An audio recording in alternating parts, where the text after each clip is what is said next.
কালিঞ্চিকের থেকে বাড়ি আসতেছিলাম। প্রথমে আজান দিলে আমি জোরত জামাতে নামাজ পড়বো বলে বাড়ি যাই, মসজিদে নামাজ পড়বো। প্রথমে শহীদের নেতৃত্বে 10-12টা গাড়ি এই শ্যামনগরের দিক থেকে বাজারের মধ্যে ঢোকে আর কি।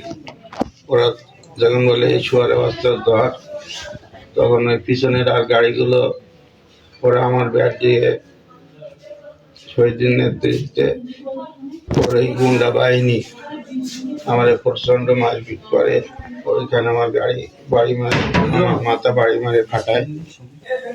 আমার প্রচন্ড মারপিট করে আমার মাথা দিয়ে যখন রক্ত বেরোচ্ছে, তখন আমি আমার স্থানীয় লোকজন উদ্ধার করে নিয়ে ওই পাশে এই মসজিদের সামনে বসায়।